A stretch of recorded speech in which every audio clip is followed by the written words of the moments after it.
Home stay Surabhi murder ಕೇಸ್ನಲ್ಲಿ big twist ಸಿಕ್ಕಿದೆ. ಸಾವಿಗೂ ಮುಂಚೆ ಸಾಯಿ ಸುರಭಿ ಬರೆದಿದ್ದ ಭಾವನಾತ್ಮಕ ಪತ್ರ ಬಯಲಾಗಿದೆ. ಗಮನಿಸ್ತಾ ಇದ್ದೀವಿ, ಸಾವಿಗೂ ಮುನ್ನ ಭಾವನಾತ್ಮಕವಾಗಿ ಪತ್ರ ಬರೆದಿದ್ರು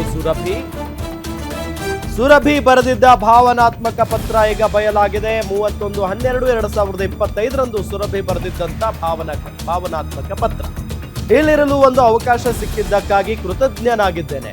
ಜೀವನದಲ್ಲಿ ಎರಡನೇ ಅವಕಾಶ ಸಿಕ್ಕಿದ್ದಕ್ಕಾಗಿ ನಾನು ಕೃತಜ್ಞಳಾಗಿದ್ದೇನೆ. ನನ್ನ ತಪ್ಪುಗಳನ್ನು ಅರಿತುಕೊಳ್ಳಲು ಮುಂದೆ ಹೋರಾಡಲು ಅವಕಾಶ ಸಿಕ್ಕಿದೆ. ಭವಿಷ್ಯದಲ್ಲಿ ಒಬ್ಬ ಉತ್ತಮ ವ್ಯಕ್ತಿಯಾಗಲು ಅವಕಾಶ ನನಗೆ ಸಿಕ್ಕಿದೆ. ನನ್ನ ತಪ್ಪುಗಳು ಮತ್ತು ಸಮಸ್ಯೆಗಳ ಬಗ್ಗೆ ತಿಳಿದುಕೊಂಡಿದ್ದೇನೆ. ಪರಿಸ್ಥಿತಿಗಳು ಮತ್ತಷ್ಟು ಹದಗೆಡದಂತೆ ತಡೆದಿದ್ದಕ್ಕಾಗಿ ಕೃತಜ್ಞತೆಗಳು. ನನ್ನನ್ನು ಹೆಚ್ಚು ಶಾಂತ ಸ್ವಭಾವದ ವ್ಯಕ್ತಿಯನ್ನಾಗಿ ಮಾಡಿದ್ದಕ್ಕೆ ಕೃತಜ್ಞತೆಗಳು. ಕೆಟ್ಟ ವ್ಯಕ್ತಿಯನ್ನ ಮದುವೆಯಾಗದೇ ಇದ್ದಿದ್ದಕ್ಕಾಗಿ ಕೃತಜ್ಞತೆಗಳು ಅಂತ ಪತ್ರವನ್ನ ಬರೆದಿದ್ದಾರೆ. ಹೋಮ್ ಸ್ಟೇ ಸುರಭಿ ಮರ್ಡರ್ ಕೇಸ್ನಲ್ಲಿ ಈಗ ಬಿಗ್ ಟ್ವಿಸ್ಟ್ ಸಿಗ್ತಾ ಇರೋದು ಗಮನಿಸ್ತಾ ಇದ್ದೀವಿ. ಸಾವಿಗೂ ಮುನ್ನ ಪಾಪ ಬಹಳ ಭಾವನಾತ್ಮಕವಾಗಿ ಒಂದು ಪತ್ರವನ್ನ ಬರೆದಿಟ್ಟಿದ್ರು ಅವರು. ಅದರ ಅಂಶಗಳನ್ನ ನಾವು ನಿಮಗೆ ತಿಳಿಸ್ತಾ ಇದ್ದೀವಿ. 31/12/2025 ಸುರಭಿ ಬರೆದಿದ್ದಂತ ಭಾವನಾತ್ಮಕ ಒಂದು ಪತ್ರ. ಅದು ಪತ್ರ ನಿಮಗೆ ನಾವು ತೋರಿಸ್ತಾ ಇದ್ದೀವಿ. ಸುರಭಿ ಅವರ ಫೋಟೋವನ್ನು ಕೂಡ ನೀವು ಗಮನಿಸ್ತಾ ಇದ್ದೀರಿ. ಅವರು ಬರೆದ ಪತ್ರದಲ್ಲಿ ಏನಿದೆ ಅನ್ನೋದನ್ನ ಇನ್ನೊಮ್ಮೆ ಹೇಳ್ಬಿಡ್ತೀನಿ. ನಾನು ಜೀವಂತವಾಗಿರಲು, ಆರೋಗ್ಯವಾಗಿರಲು ಮತ್ತು ಇಲ್ಲಿರಲು ಒಂದು ಅವಕಾಶ ಸಿಕ್ಕಿದ್ದಕ್ಕಾಗಿ ಕೃತಜ್ಞಳಾಗಿದ್ದೇನೆ. ಜೀವನದಲ್ಲಿ ಎರಡನೇ ಅವಕಾಶ ಸಿಕ್ಕಿದ್ದಕ್ಕಾಗಿ ನಾನು ಕೃತಜ್ಞಳಾಗಿದ್ದೇನೆ. ನನ್ನ ತಪ್ಪುಗಳನ್ನು ಅರಿತುಕೊಳ್ಳಲು, ತಪ್ಪಿತಸ್ಥ ಭಾವನೆಯೊಂದಿಗೆ ಹೋರಾಡಲು ಅವಕಾಶ ಸಿಕ್ಕಿದೆ.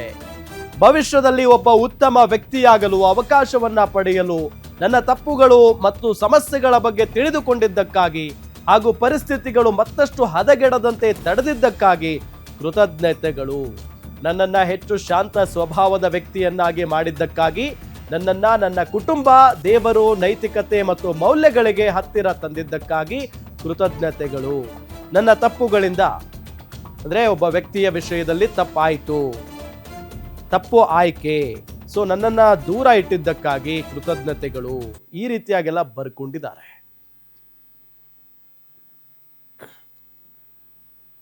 ಇದೇ ವಿಚಾರಕ್ಕೆ ಸಂಬಂಧಪಟ್ಟಂತೆ ಡೀಟೇಲ್ಸ್ ಕೊಡ್ತಾರೆ ನಮ್ಮ ಚಿಕ್ಕಬಳ್ಳಾಪುರ ರಿಪೋರ್ಟರ್ ರಾಜಪ್ಪ. ನೇರ ಸಂಪರ್ಕದಲ್ಲಿ ಜಾಯಿನ್ ಆಗಿದ್ದಾರೆ. ರಾಜಪ್ಪ, ನಿಜಕ್ಕೂ ಕೂಡ ಬಹಳ ನೋವಿನ ಸಂಗತಿ. ಅವರು ಎರಡನೇ ಅವಕಾಶ ಅಂತೆಲ್ಲ ಬರ್ಕೊಂಡಿದ್ರು, ಬಟ್ ಅವರು ಈಗಿಲ್ಲ ಜೊತೆಗೆ.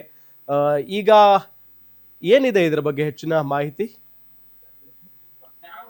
ರಾಮ್, ಖಂಡಿತ ಏನು ಸಾಯಿ ಸುರಭಿ ಏನು 25/12/2025 ಒಂದು ಪತ್ರವನ್ನು ಬರೆದಾಳೆ. ಈಗ ಅದು ಒಂದು ಕೃತಜ್ಞತಾ ಪತ್ರ ಮತ್ತೆ ಒಂದು ಭಾವನಾತ್ಮಕ ಪತ್ರ ಅಂತ ಹೇಳ್ಬೋದು. ತನ್ನ ತಾಯಿ ಏನು ಈ ಒಂದು ಸಾಯಿ ಸಂಜಿತ್ ಏನಿದ್ದ, ಅವನ ಜೊತೆ ಏನು ಈ ರೀತಿ ಡ್ರಗ್ಸ್ ಅಡಿಕ್ಟ್ ಆಗ್ಬಿಟ್ಟು ಜೀವನ ಎಲ್ಲ ಡ್ರಗ್ಸ್ ಅಲ್ಲೇ ಕಳಿಬೇಕು ಅಂತಕ್ಕಂಥ ಪರಿಸ್ಥಿತಿ ನಿರ್ಮಾಣ ಆಗಿದ್ದಾಗ ತನ್ನ ತಾಯಿ ಆಕೆಯನ್ನ ರಕ್ಷಣೆ ಮಾಡಿ ಮೈಸೂರಿರ್ತಕ್ಕಂಥ ಒಂದು ರಿಹ್ಯಾಬಿಟೇಷನ್ ಸೆಂಟರ್ ಅಲ್ಲಿ ಚಿಕಿತ್ಸೆನ ಕೊಡ್ತಾಳೆ. ಅಲ್ಲಿ ಆಕೆ ರಿಕವರ್ ಆಗ್ತಾಳೆ. ಬಹಳ ಒಂದು 3 ತಿಂಗಳು 4 ತಿಂಗಳು ಅಲ್ಲಿ ಚಿಕಿತ್ಸೆ ಪಡ್ಕೊಂಡ ನಂತರ ಲಕ್ಷ ಆಕೆ ಖರ್ಚು ಮಾಡ್ತಾಳೆ.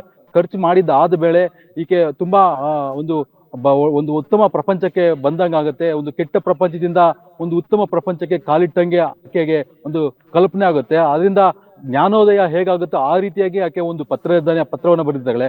ಯಾರಿಗೆ ಅಂದ್ರೆ ತನ್ನ ತಾಯಿ ಇಷ್ಟೆಲ್ಲ ಕಷ್ಟಪಟ್ಟು ಅವನಿಂದ ಏನು ಸಂಜಿತ್ತಿಂದ ನನ್ನ ರಕ್ಷಣೆ ಮಾಡಿ ಡ್ರಗ್ಸ್ ಪ್ರಪಂಚದಿಂದ ನಾನು ಒಳ್ಳೆ ಸಾಮಾಜಿಕ ವ್ಯವಸ್ಥೆಗೆ ಕಾಲಿಟ್ಟಿದ್ದೀನಿ ಅಂತಕ್ಕಂಥ ಒಂದು ನಂಬಿಕೆಯಿಂದ ಆಕೆ ಒಂದು ಪತ್ರವನ್ನು ಬರೆದಿರ್ತಕ್ಕಂಥದ್ದು.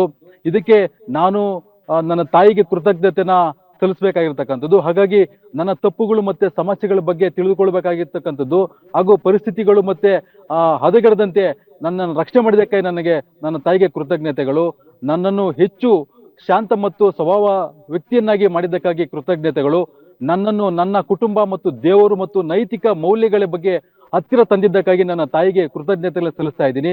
ನನ್ನ ತಪ್ಪುಗಳ ವಿಷಯದಲ್ಲಿ ತಪ್ಪು ಆಯ್ಕೆ ಮಾಡಿದ್ದಕ್ಕಾಗಿ, ಅದರಿಂದ ದೂರ ತಂದಿದ್ದಕ್ಕಾಗಿ ನನ್ನ ತಾಯಿಗೆ ನಾನು ಕೃತಜ್ಞತೆನ ಸಲ್ಲಿಸಬೇಕಾಗುತ್ತೆ. ಮತ್ತೆ ಏನು ಮದುವೆ ಆಗಬೇಕು ಅಂತೇಳಿ ಹಿಂದೆ ಬಿದ್ದಿದ್ದ ಆ ದೆವ್ವದಂತಹ ವ್ಯಕ್ತಿಯೊಂದಿಗೆ ಮದುವೆ ಆಗೋದನ್ನ ತಪ್ಪಿಸಿದ್ದಕ್ಕಾಗಿ ತನ್ನ ತಾಯಿಗೆ ಕೃತಜ್ಞತೆಗಳನ್ನು ಸಲ್ಲಿಸಿ ಒಂದು ಭಾವನಾತ್ಮಕ ಪತ್ರವನ್ನ ರಿವೀಲ್ ಮಾಡಿದ್ದಾಳೆ. ಸುರಭಿ ಕಳೆದ ಒಂದು ವರ್ಷದ ಅಂತ್ಯದಲ್ಲಿ. ಆದ್ರೆ ಏನು ಒಂದು ಡ್ರಗ್ಸ್ ಅಲ್ಲಿ ಅವನು ಯಾವ ರೀತಿ ಆಕೆಯನ್ನ ಕಾಲೇಜಿಗೆ ಹೋಗ್ತಾ ಇರ್ತಕ್ಕಂಥ ಮುಗ್ಧೆ ಒಂದು ಯುವತಿಯನ್ನ ಕರ್ಕೊಂಡೋಗಿ ಡ್ರಗ್ಸ್ ಅಲ್ಲಿ ಅದನ್ನ ಇನ್ವಾಲ್ವ್ಮೆಂಟ್ ಮಾಡಿ ಆಕೆಗೆ ಡ್ರಗ್ಸ್ ಅಡಿಕ್ಟ್ ಮಾಡ್ತಾನೆ. ಆ ಒಂದು ಡ್ರಗ್ಸ್ ಪೆಡ್ಲರು ಅದರಿಂದ ಬಂದಂತ ಹೊರಗಡೆ ಬಂದಂತಹ ಸುರಭಿ ಈ ರೀತಿಯಾಗಿರ್ತಕ್ಕಂಥ ಭಾವನಾತ್ಮಕ ಪತ್ರವನ್ನ ಬರೆದು ಈ ರೀತಿಯಾಗಿ ಮತ್ತೆ ಅವನನ್ನ ಅವನ ಫ್ರೆಂಡ್ಶಿಪ್ ಅನ್ನ ಮುಂದುವರಿಸಿ ಈ ರೀತಿ ಚಿಕ್ಕಬಳ್ಳಾಪುರಕ್ಕೆ ಅವನು ಬಂದು ಮತ್ತೆ ಆಕೆಯನ್ನ ಕಾಂಟ್ಯಾಕ್ಟ್ ಮಾಡಿ ಈ ರೀತಿಯಾಗಿರ್ತಕ್ಕಂಥ ಡ್ರಗ್ಸ್ ತಗೊಂಡು ರಾತ್ರಿ ಆತ್ಮಹತ್ಯೆಗೆ ಯತ್ನ ಮಾಡಿದ್ದಾರೆ ಅಂತಕ್ಕಂಥ ಒಂದು ಆರೋಪ ಇದೆ. ಜೊತೆಗೆ ಕೊಲೆ ಮಾಡಿದ್ದಾನೆ ಅಂತಕ್ಕಂಥ ಒಂದು ಆರೋಪನೂ ಇದೆ. ಇನ್ನು ಈಗಷ್ಟೇ ಅವನ ಒಂದು 3 ದಿನಗಳಿಂದ ಅವನು ಅಸ್ವಸ್ಥನಾಗಿದ್ದಾನೆ, ಪ್ರಜ್ಞಾಹೀನನಾಗಿದ್ದಾನೆ. ಈಗಷ್ಟೇ ಇವತ್ತು ಒಂಚೂರು ಕಂಡುಬಿಟ್ಟು ಅವನೇ ಮನಸ್ಸಲ್ಲೇ ಮಾತಾಡ್ಕೊಳ್ತಾ ಇದ್ದಾನೆ. ಸ್ವಲ್ಪ ಪ್ರಜ್ಞೆ ಬಂದಿದೆ. ಈ ಬಗ್ಗೆ 3 ದಿನಗಳಿಂದ ಅವನು ಒಂದು ಪೊಲೀಸರು ಅವನ ಮೇಲೆ ಕಣ್ಣಿಟ್ಟು ಕಾಯ್ತಾ ಇದ್ದಾರೆ. ಅವನು ಏನ್ ಹೇಳ್ತಾನೆ, ಈ ಘಟನೆಗೆ ಮೂಲ ಕಾರಣ ಏನಾಯ್ತು, ಆ ರೂಮ್ ಒಳಗಡೆ ಹೋಮ್ ಸ್ಟೇ ಒಳಗಡೆ ಏನಾಯ್ತು ಅಂತಕ್ಕಂಥ ಮಾಹಿತಿಯನ್ನ ಕಲೆ ಹಾಕೋದಕ್ಕೆ ಪೊಲೀಸರು ಕೂಡ ಕಣ್ಣಿಗೆ ಎಣ್ಣೆ ಬಿಟ್ಕೊಂಡು ಕಾಯ್ತಾ ಇದ್ದಾರೆ. ಒಟ್ಟಾರೆ ಅವನು ಹೊರಗಡೆ ಬಂದು ಇನ್ನು 2 ದಿನ ಅವನ ರಿಕವರ್ ಆಗುತ್ತಾನೆ ಅಂತಕ್ಕಂಥ ಒಂದು ಮಾಹಿತಿಯನ್ನು ಕೂಡ ಪೊಲೀಸರು ನಮ್ಮ ಜೊತೆ ಹಂಚ್ಕೊಂಡಿದ್ದಾರೆ. ಆದ್ರೆ 2 ದಿನಗಳ ಬಳಿಕ ಅವನು ರಿಕವರ್ ಆದ್ಮೇಲೆ ಏನ್ ಹೇಳ್ತಾನೆ ಅನ್ನೋದನ್ನ ಮೇಲೆ ಈ ಒಂದು ಕೇಸ್ ನಿಂತಿರ್ತಕ್ಕಂಥದ್ದು. ರಾಮ್, ಇನ್ನೊಂದ್ ಕಡೆ ಈ ಪತ್ರ ವೈರಲ್ ಆದ ನಂತರ ನಿಜಕ್ಕೂ ಕೇಳೋರ್ಗೆನೆ ಒಂಥರ ಬೇಸರ ಆಗ್ತಾ ಇದೆ. ಇನ್ನು ಕುಟುಂಬಸ್ಥರ ಪರಿಸ್ಥಿತಿ ಹೆಂಗಿರ್ಬೋದು ರಾಜಪ್ಪ ಅಂತ, ಕುಟುಂಬಸ್ಥರು ಏನಾದ್ರೂ ಇದ್ರ ಬಗ್ಗೆ ಮಾತಾಡಿದಾರಾ? ಹೇಗಿದ್ದಾರೆ ಈಗ ಅವರು? ರಾಮ್, ಖಂಡಿತ ಈ ಪತ್ರವನ್ನ ಹಂಚ್ಕೊಂಡಿರ್ತಕ್ಕಂಥದ್ದು ಅವ್ರ ಕುಟುಂಬಸ್ಥರೇ. ಯಾಕಂದ್ರೆ ನನ್ನ ಮಗಳು ಎಷ್ಟು ಸಬ್ಬಳಾಗಿದ್ಲು, ಒಬ್ಬ ಬ್ರಾಹ್ಮಣ ಕುಟುಂಬದಿಂದ ಬಂದು ನಾವು ಪೂಜೆ ಪುನಸ್ಕಾರ ದೇವರು ನಂಬಿಕೆ ಅಂತೇಳಿ ನಾವು ಬಹಳ ಸಂಪ್ರದಾಯದಿಂದ ನಾವು ಬದುಕಿರ್ತೀವಿ. ಅಂತಹ ಹೆಣ್ಮಗುನ ಕರ್ಕೊಂಡೋಗಿ ಈ ರೀತಿಯಾಗಿ ಮಾಡಿರ್ತಕ್ಕಂಥದ್ದು, ಮೌಲಿಗಳ ಕಡೆಯಿಂದ ನಮಗೆ ನಮ್ಮ ಕುಟುಂಬಸ್ಥರಿಗೆ ಧಮಕಿ ಹಾಕ್ಸ್ತಕ್ಕಂಥದ್ದು, ಈ ರೀತಿ ಎಲ್ಲ ಪ್ರಕರಣಗಳು ಮಾಡ್ತಾ ಇರ್ತಕ್ಕಂಥದ್ದು. ಆದ್ರೆ ನನ್ನ ಮಗಳು ಅವನಿಂದ ಹೊರಗಡೆ ಬಂದ್ಮೇಲೆ ಯಾವ ರೀತಿಯಾಗಿ ರಿಕವರ್ ಆಗಿದ್ಲು, ಯಾವ ರೀತಿಯಾಗಿ ಉತ್ತಮ ವ್ಯಕ್ತಿ ಆಗ್ಬೇಕು ಅನ್ಕೊಂಡಿದ್ಲು, ಅಂತಹ ಒಂದು ಯುವತಿಯನ್ನ ತಲೆ ಕೆಡಿಸಿ ಈ ರೀತಿಯಾಗಿ ಮತ್ತೆ ಡ್ರಗ್ಸ್ಗೆ ಇನ್ವಾಲ್ವ್ಮೆಂಟ್ ಮಾಡಿ ನನ್ನ ಮಗಳ ಸಾವಿಗೆ ಈತನೇ ಕಾರಣ ಆಗಿದ್ದಾನೆ, ಅವನಿಗೆ ಒಂದು ಮರಣದಂಡನೆ ಶಿಕ್ಷೆನ ಕೊಡಬೇಕು ಅಂತೇಳಿ ಅವರು ದೊಡ್ಡಮ್ಮ ಆಗ್ರಹ ಮಾಡಿದ್ದಾರೆ. ಒಟ್ಟಾರೆಯಾಗಿ ಇನ್ನು 2 ದಿನಗಳು ಕಾದು ನೋಡ್ಬೇಕು ರಾಮ್. ಈ ಒಂದು ಕೇಸ್ಗೆ ಯಾವ ರೀತಿ ಟ್ವಿಸ್ಟ್ ಸಿಗ್ತದೆ ಅನ್ನೋದನ್ನ ನಾವು ಕಾದು ನೋಡ್ಬೇಕಾಗಿರ್ತಕ್ಕಂಥದ್ದು ರಾಮ್. ಓಕೆ, ಥ್ಯಾಂಕ್ ಯು ತಮ್ಮೆಲ್ಲ ಮಾಹಿತಿಗಾಗಿ.